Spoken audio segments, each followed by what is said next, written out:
صل على سيدنا ومولانا محمد اللهم صل على السلام علیکم ورحمۃ اللہ وبرکاتہ۔ محترم ناظرین کرام، رجب المرجب کے متبری کے ایام چل رہے ہیں اور اس مہینے میں بڑی بڑی متبری کے دن اور ایام ہیں، بڑی بڑی نسبتیں ہیں، جن میں ایک خصوصیت کے ساتھ امام ہمام حضرت سیدنا امام جعفر صادق رضی اللہ تعالی عنہ کا یوم وصال بھی ہے۔ تو اسی مناسبت سے آج ہم حضرت امام جعفر صادق رضی اللہ تعالی عنہ کا تذکرہ خیر کرنے کی سعادت حاصل کر رہے ہیں۔ سب سے پہلی بات یہ ہے کہ حضرت امام جعفر صادق رضی اللہ تعالیٰ جو عرف میں امام جعفر صادق رضی اللہ تعالیٰ کے نام سے جانے جاتے ہیں، آپ کا مبارک نام جعفر تھا اور آپ رضی اللہ تعالیٰ عنہ حضرت امام محمد باقر رضی اللہ تعالیٰ عنہ کے صاحبزادے تھے۔ آپ کی والدہ حضرت ابو بکر صدیق رضی اللہ تعالیٰ عنہ کی پوتی ام فروا تھیں۔ آپ کی کنیت ابو عبداللہ اور مشہور لقب صادق تھا، اسی نسبت سے آپ کو جعفر صادق رضی اللہ تعالیٰ عنہ کہا جاتا ہے۔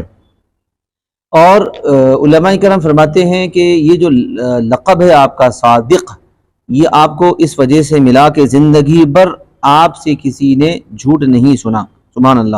تاہم اس مشہور لقب کے علاوہ آپ کے اور بھی کئی القابات تھے، جیسے صابر ہیں، فاضل ہیں، طاہر ہیں، مگر معروف لقب صادق ہیں، اسی لیے امام جعفر صادق رضی اللہ تعالی عنہ سے ساری دنیا میں آپ نے شہرت پائی ہے۔ آپ کی ولادت باسعادت 8 رمضان المبارک 80 ہجری میں مدینۃ المنورہ میں ہوئی ہے۔ جہاں تک آپ کے حلیہ مبارکہ کی بات ہے، آپ کا اعتدال کے ساتھ درمیانہ قد تھا، نہ بہت لمبا اور نہ بہت چھوٹا۔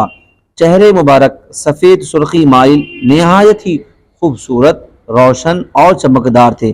لکھا گیا ہے کہ چہرہ اس حد تک نورانی اور چمکدار تھا جیسے کوئی چراغ روشنی بکھیر رہا ہو، سبحان اللہ۔ سر کے بال سیاہ اور قدرے گھنگریالو تھے، ناک بلندی مائل تھی، پیشانی بالوں سے بالکل صاف تھی جس سے چہرہ اور زیادہ روشن لگتا تھا۔ رخسار پر ایک سیاہ تل تھا۔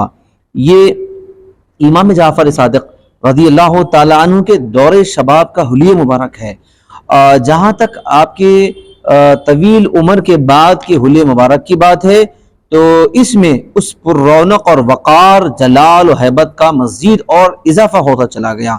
عزیزان محترم، حضرت امام جعفر صادق رضی اللہ تعالی عنہ کا رہن سہن، جہاں تک آپ کے لباس کی بات ہے تو آپ انتہائی صاف ستھرا عمدہ سے عمدہ لباس پہنا کرتے تھے۔ دیکھنے والوں کو اچھی صورت اور ہیئت میں آپ نظر آیا کرتے تھے، خصوصاً جب درس حدیث شریف کے لیے تشریف لاتے تو نہایت ہی خوشنما لباس اور چہرے اور سر کے بال وغیرہ سنوار کے آتے اور آپ ارشاد فرماتے، میں اس بات کو ناپسند کرتا ہوں کہ اللہ تبارک و تعالیٰ نے انسان کو کوئی نعمت دے رکھی ہو اور وہ اس کو ظاہر نہ کرے، یہ میں اس کو پسند نہیں کرتا۔ پھر آپ فرماتے ہیں کہ خوبصورت لباس پہنا کرو کیونکہ اللہ تبارک و تعالیٰ خوبصورت ہے، خوبصورتی کو پسند کرتا ہے، لیکن اس کا خیال رکھو کہ وہ لباس حلال مال سے ہو، سبحان اللہ۔ امام جعفر صادق رضی اللہ تعالیٰ عنہ اسی غرض سے بھی عمدہ لباس زیبتن فرماتے تھے تاکہ ہلکا اور موٹا اور چھوٹا لباس پہننے کی وجہ سے لوگ آپ کو زاہد، دنیا سے بے رغبت انسان نہ سمجھے اور ریاکاری نہ ہو۔ گویا اپنی صفت زہد، دنیا سے بے رغبتی کو ریاکاری سے بچانے کے لیے آپ عمدہ لباس استعمال فرمایا کرتے تھے۔ اس لباس کے اندر بھی دیکھیں آپ ماشاءاللہ ایک جو نیت ہے وہ آپ کی بڑی پیاری نیت ہے، جیسا کہ آپ نے کہا ہے، ابھی آپ نے سنا ہے ان کلمات کو۔ حضرت امام جعفر صادق رضی اللہ تعالیٰ عنہ انگوٹھی بھی پہنا کرتے تھے اور انگوٹھی پر یہ کلمات نقش تھے، ماشاء اللہ، لا قوت الا باللہ اور استغفر اللہ، یہ آپ کے انگوٹھی پر کلمات نقش ہوا کرتے تھے۔ حاضرین محترم، حضرت امام جعفر صادق رضی اللہ تعالیٰ عنہ کی جہاں تک علوم دینیہ کی تحصیل اور تدریس اور علمی مقام ہے، اس پر بھی ہم بات کریں گے، لیکن اس سے پہلے سرسری طور پر آپ کے اولاد امجاد کا میں تذکرہ کرنا چاہوں گا۔ آپ کے 6 صاحبزادے اور ایک صاحبزادی تھی جن کے نام آپ کو سنائے جا رہے ہیں، جن میں حضرت اسماعیل، حضرت محمد، حضرت علی، حضرت عبداللہ، حضرت اسحاق اور امام ہمام حضرت سیدنا امام موسیٰ کاظم رضی اللہ تعالیٰ عنہ، اور صاحبزادی کا نام فروا تھا رضوان اللہ تعالی علیہ مجمعین۔ اب آئیے ہم بات کرتے ہیں حضرت امام جعفر صادق رضی اللہ تعالیٰ عنہ کی تحصیل اور تدریس اور علمی مقام کا۔ امام جعفر صادق رضی اللہ تعالیٰ عنہ آنکھ کھولتے ہی علمی گھرانہ آپ نے پایا، علمی گھرانے میں آپ نے آنکھ کھولی، مدینہ طیبہ کی اس مقدس سرزمین پر پرورش پائی جو بالاتفاق بلا کسی شک و شبہ علم کا گہوارہ، علماء، صحابہ اور تابعین کا مسکن اور مرکز تھا۔ چنانچہ آپ نے بچپن ہی میں قرآن مجید کو حفظ کر لیا، اس کے بعد حدیث شریف کو حفظ کرنے اور اس کو روایت کرنے کی جانب آپ متوجہ ہوئے۔ چونکہ آپ کا گھرانہ ہی علماء اور محدثین کا گھرانہ تھا، اسی لیے خود آپ کے دادا جان حضرت امام علی زین العابدین رضی اللہ تعالیٰ عنہ جو اس وقت کے جلیل القدر امام اور محدث تھے، آپ کی علمی تربیت اپنے ذمے لی، یہاں تک کہ ان کا وصال مبارک ہو گیا۔ اس وقت امام جعفر صادق رضی اللہ تعالیٰ عنہ کی عمر مبارک 14 یا 15 برس کی تھی۔ اس کے علاوہ حضرت امام جعفر صادق رضی اللہ تعالیٰ عنہ اپنے دادا جان کے گزرنے سے پہلے ہی علم کا ایک بڑا حصہ ان سے حاصل کر چکے تھے۔ اسی طرح آپ نے اپنے نانا حضرت قاسم بن محمد جو خلیفہ اول حضرت ابو بکر صدیق رضی اللہ تعالیٰ عنہ کے پوتے ہیں، ان سے بھی علم حدیث حاصل فرمایا۔ علاوہ ازیں آپ نے اپنے والد ماجد حضرت امام محمد باقر رضی اللہ تعالیٰ عنہ، کیا کہنے امام باقر رضی اللہ تعالیٰ عنہ، سرکار امام باقر جو علم کا ایک بہتا سمندر ہے اور علم کا ایک بڑا پہاڑ ہے، علم کا مینار ہے، علوم و فنون جن سے جاری ہوئے اور جن سے علم و حکمت کے چشمے بہے ہیں، جن کی علمی شہرت مسلم تھی، آپ نے ان سے بھی بھرپور استفادہ کیا اور علم حدیث حاصل فرمایا۔ بہرحال ان حضرات کے علاوہ آپ نے وقت کے اور بھی کئی اکابر مشائخ سے احادیث شریفہ روایت کی، جیسے عطا بن ابی رباح، نافع مولا ابن عمر اور امام زہری رضی اللہ تعالی عنہم وغیرہ شامل ہیں۔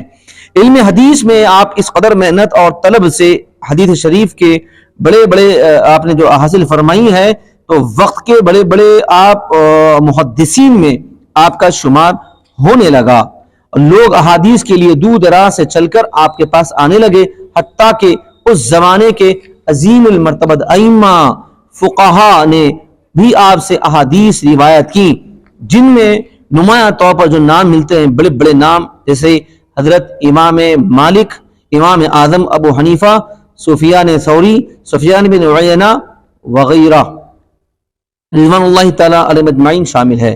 محدث ہونے کے ساتھ ساتھ آپ ایک جلیل القدر مفسر بھی تھے۔ حاضرین محترم، دیکھنے والے تمام ناظرین سے میں اس بات پر آپ کی توجہ چاہتا ہوں کہ امام جعفر صادق رضی اللہ تعالیٰ عنہ، جن کی نیاز بڑی دھوم دھام کے ساتھ اور عاشقان اہل بیت اطہار اپنے اپنے انداز سے مناتے ہیں، لیکن آپ دیکھیں کہ آج سماج کا ایک طبقہ، خاص طور پر میں عوام کی بات کر رہا ہوں، عوام کا ایک بڑا طبقہ امام جعفر صادق رضی اللہ تعالی عنہ کو صرف نیاز کی حیثیت سے جان رہا ہے۔ تو آپ کی جو اصل خاصیت ہے، جو آپ کی جو اصل پہچان ہے، وہ آپ کا علم تھا، وہ علوم و فنون میں کمال تھا۔ محدث ہونے کے ساتھ ساتھ ایک جلیل القدر آپ مفسر بھی تھے۔ بعد میں آنے والے مفسرین نے آپ کی بیان کردہ تفاسیر سے بہت خوب استفادہ بھی کیا ہے۔ اس کے علاوہ آپ رضی اللہ تعالیٰ عنہ فقہ کے بھی ایک بڑے نہ صرف عالم بلکہ آپ مجتہد مانے جاتے ہیں۔ مثالی فقی جیسے عظیم الشان لقب سے آپ کو نوازا گیا ہے۔ چنانچہ لوگوں نے جس طرح آپ سے علم حدیث حاصل کیا، علم تفسیر حاصل کیا، اسی طرح آپ سے علم فقہ بھی لوگوں نے حاصل کیا، حتیٰ کہ امام اعظم ابو حنیفہ رضی اللہ تعالیٰ نعمان بن ثابت کہ ایک دنیا ایک عالم، بلکہ اس دنیا میں جتنے مسلمان پائے جاتے ہیں ایک بڑی اکثریت آپ جانتے ہیں کہ امام اعظم ابو حنیفہ رضی اللہ تعالیٰ عنہ کے پیروکار آج بھی موجود ہیں. تو یہ اتنے بڑے امام صرف امام نہیں بلکہ اماموں کے امام امام اعظم ابو حنیفہ نعمان بن ثابت رضی اللہ تعالیٰ عنہ جن کی شاگردی میں ہیں اور جن کی شاگردوں میں شمار ہوتا ہے. آپ رضی اللہ تعالیٰ عنہ کے فقہی مقام کا اندازہ اس سے ہوتا ہے کہ ایک دفعہ کسی شخص نے حضرت امام اعظم ابو حنیفہ رضی اللہ تعالیٰ عنہ سے پوچھا کہ جن لوگوں سے آپ کی ملاقات ہوئی ان میں آپ کے نزدیک سب سے بڑا فقیہ کون ہے؟ تو امام اعظم ابو حنیفہ رضی اللہ تعالیٰ عنہ نے کیا ارشاد فرمایا؟ ما رأیت احد افقہ من جعفر بن محمد، میں نے جعفر بن محمد یعنی امام جعفر صادق رضی اللہ تعالیٰ عنہ سے زیادہ کسی کو فقیہ نہیں پایا. سبحان اللہ. اسی طرح امام اعظم ابو حنیفہ رضی اللہ تعالیٰ عنہ یہ فرمایا کرتے تھے کہ اگر میری زندگی میں وہ 2 سال جو میں نے امام جعفر صادق رضی اللہ تعالیٰ عنہ کی شاگردی میں گزارے، اگر مجھے امام جعفر صادق کی یہ 2 سال کی صحبت میسر نہ آتی جو میں نے ان سے اس عرصے میں علم حاصل کرنے کی غرض سے گزارے، اگر یہ 2 سال کی صحبت مجھے میسر نہ آتی، فرماتے ہیں کہ میں تباہ و برباد ہو جاتا. پھر بعض الفاظ یہ بھی ملتے ہیں کہ میں ہلاک ہو جاتا. عزیز محترم، حضرت امام جعفر صادق رضی اللہ تعالیٰ عنہ علوم و فنون کے چشمے جن سے بہہ نکلے، جن کے شاگردوں میں امام مالک، امام اعظم ابو حنیفہ، سفیان ثوری، سفیان بن عیینہ، یہ بڑے بڑے جو ہے فقہا، محدثی، مجتہدین، یہ نام آپ دیکھتے ہیں تو یہ سارے کے سارے امام جعفر صادق رضی اللہ تعالیٰ عنہ کی مجلس علم میں صف اول میں بحیثیت شاگرد بیٹھے آپ کو نظر آتے ہیں. سبحان اللہ. ایک موقع پر آپ نے اپنے شاگرد امام اعظم ابو حنیفہ سے فرمایا، مجھے پتا چلا ہے کہ آپ دین میں قیاس سے کام لیتے ہیں. قیاس کیا ہے؟ میں تھوڑا اس کی وضاحت کرنا چاہتا ہوں. اسلامی فقہ کا ایک اصطلاحی لفظ ہے جس کو اس مقام کی مناسبت سے آسان لفظوں میں یوں ہم بیان کر سکتے ہیں کہ اس میں خاص قسم کی صفات والا ایک بڑا عالم دین اپنی عقل اور سمجھ کے مطابق شریعت کا مسئلہ بیان کرتا ہے. امام اعظم ابو حنیفہ رضی اللہ تعالی عنہ نے ان سے کہا، میں تو صرف اس مسئلے میں قیاس سے کام لیتا ہوں جو مسئلہ قرآن و حدیث میں موجود نہ ہو. حاضرین محترم، حضرت امام جعفر صادق رضی اللہ تعالی عنہ فقہی بصیرت کے حامل دور اندیش عالم تھے اور احکام شریعت کے اسرار رموز پر گہری نظر رکھا کرتے تھے. ایک مرتبہ کسی نے آپ سے پوچھا کہ سود کو حرام قرار دینے کی کیا حکمت ہے؟ تو آپ نے فرمایا تاکہ لوگ ایک دوسرے کے ساتھ احسان اور تعاون سے رک نہ جائیں، کیونکہ اگر سود حلال ہوتا تو لوگ آپس میں ہمدردی تعاون کی بنیاد پر قرضہ دینے کے بجائے رقم کو سود پر ادھار دیا کرتے تھے. اسی لیے رب تبارک و تعالیٰ نے سود کو حرام قرار دیا ہے. آپ نے قرآن اور حدیث اور فقہ کے علاوہ دیگر تمام علوم حاصل کیے جو اس زمانے میں رائج تھے.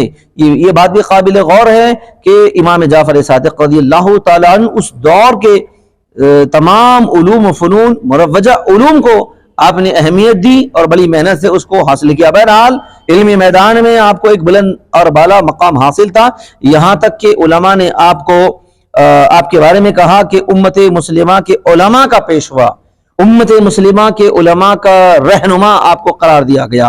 آپ کو یہ مرتبہ ملا کہ ہر جگہ آپ کی علمی شہرت کا ڈنکا بجنے لگا اور لوگوں نے آپ سے اتنے علوم حاصل کیے کہ جنہیں اونٹ اٹھا کر چلا کرتے تھے. مطلب یہ ایک بہت بڑی بات بتائی جا رہی ہے کہ آپ سے اتنے علوم حاصل کیے کہ جن کی کتابیں یا جن سے متعلق معلومات اونٹ اٹھا کر چلتے تھے. اور اس قدر لوگ آپ کے پاس اپنی علمی پیاس بجھانے کے لیے آئے کہ جب آپ کے ان شاگردوں کی تعداد شمار کی گئی تو ان کا عدد 4000 کو پہنچ چکا تھا. اللہ اکبر. عزیزان ملت اسلامیہ، حضرت امام جعفر صادق رضی اللہ تعالیٰ عنہ کی زندگی کے بہت سارے معاملات ہیں، لیکن میں آپ کی زندگی کے 2-3 حصے بیان کیا ہوں. ایک آخری حصہ میں اب آپ کی تعلیمات کی روشنی میں بتا کے اپنی بات کو ختم کر رہا ہوں. آپ کے جہاں تک اقوال، فرمودات اور تعلیمات کی بات ہے، آپ رضی اللہ تعالیٰ عنہ فرماتے ہیں کہ 4 چیزیں ایسی ہیں جن کا تھوڑا بھی زیادہ ہوتا ہے. آنکھ اگر تھوڑی بھی ہو تو بڑھ جاتی ہے، دشمنی اگر تھوڑی بھی ہو تو بڑھ جاتی ہے، فقر و فاقہ تھوڑا بھی ہو تو بڑھ جاتا ہے، اور بیماری تھوڑی بھی ہو تو بڑھ جاتی ہے اگر وقت پر اس کا علاج نہ کیا جائے. اسی طرح آپ فرماتے ہیں کہ اللہ تبارک و تعالیٰ 6 کو 6 کی وجہ سے ہلاک کر دیتا ہے. حکمرانوں کو ظلم کی وجہ سے، عربوں کو عصبیت کی وجہ سے، زمینداروں کو تکبر کی وجہ سے، تاجروں کو خیانت کرنے کی وجہ سے، دیہات والوں کو دین سے ناواقفیت کی وجہ سے، اور علماء کو حسد کی وجہ سے.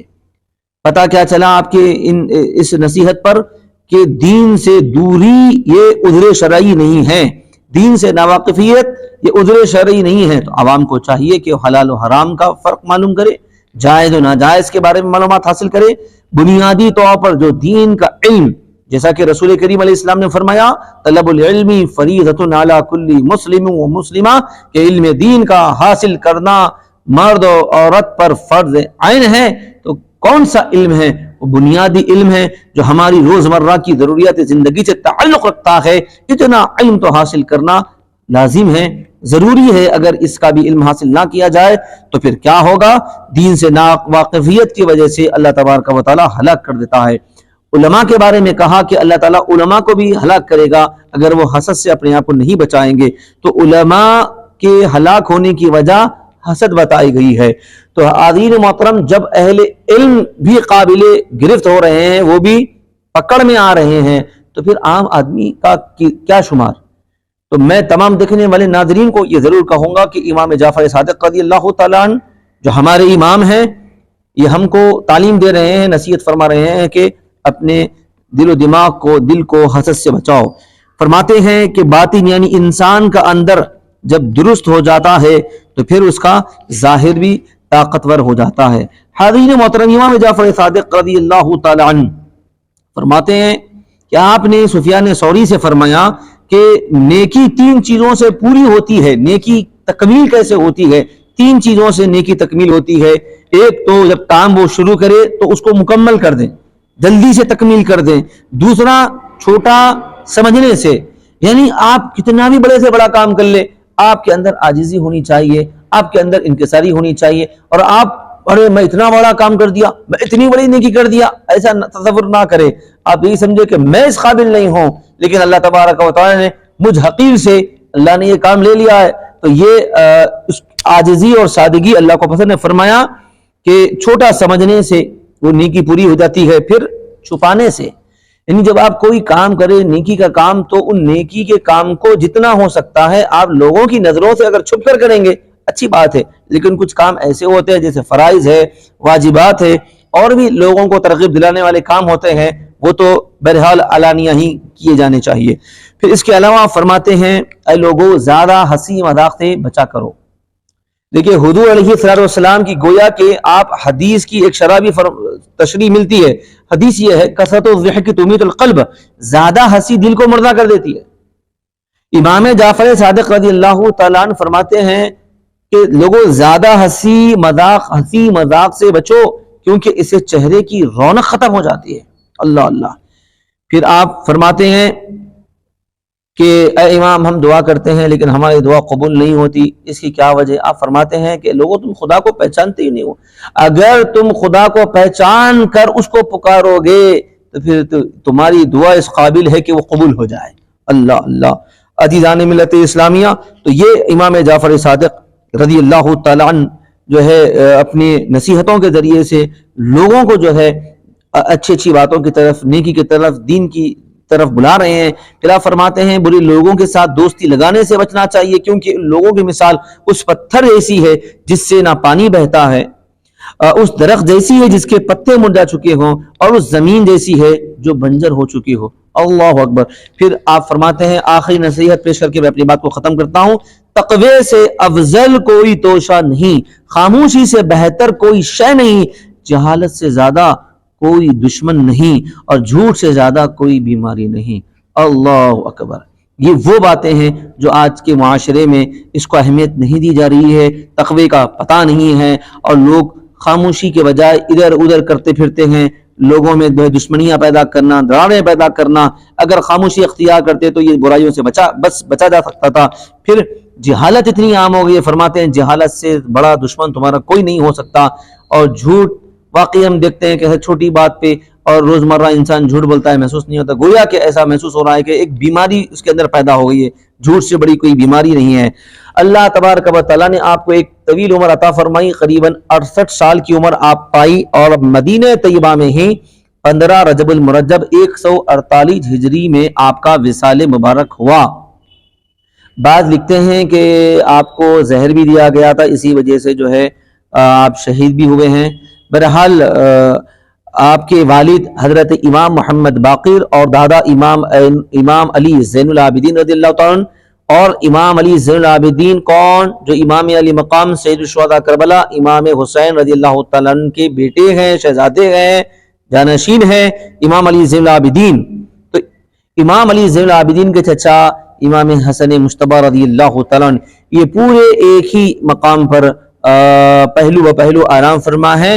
تو چنانچہ آپ کو بھی ان مقدس ہستیوں کے پہلو میں جنت البقیع میں آپ کی تدفین عمل میں آئی۔